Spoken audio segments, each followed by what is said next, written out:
ദിവസം വഴി കാണുന്ന യൂത്ത് കോൺഗ്രസ്സുകാരെ 4 പേര് കൂടി തള്ളുന്ന പോലെ BJPയുടെ ഏതെങ്കിലും പ്രവർത്തകരെ തല്ലിയാൽ വിവരം അറിയും.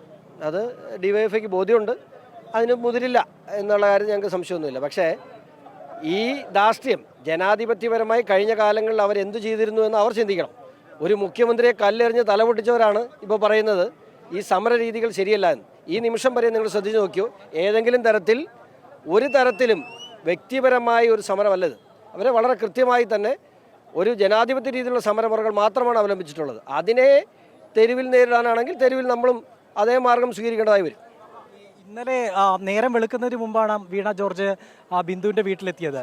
പ്രതിഷേധങ്ങളെ ഭയന്നുകൊണ്ടാണ്. ഇപ്പോൾ ഈ നാളെ ഇവിടെ LDFൻ്റെ ഒരു ജനകീയ സമ്മേളനം നടക്കാൻ പോകുന്നു. ഈ ആരോഗ്യ മേഖലയെ UDFും BJPയും ചേർന്ന് തകർക്കുന്നു എന്നാണ് അവർ ആ സമ്മേളനത്തിലൂടെ പറയാൻ ഉദ്ദേശിച്ചത്. ഇല്ല, ആടിനെ പട്ടിയാക്കാനും പട്ടി ആടാക്കാനും ഒക്കെ ഇവർ കഴിഞ്ഞിട്ടുള്ള ആളല്ലല്ലോ. ഇപ്പോൾ ഈ വിഷയത്തിൽ നിന്നും ശ്രദ്ധ തിരിക്കാൻ ഇപ്പോൾ പറയുന്ന എന്താണ്, സ്വകാര്യ മേഖലയെ സഹായിക്കാൻ. സ്വകാര്യ മേഖല ഞങ്ങളുമായിട്ട് എന്താ ബന്ധം?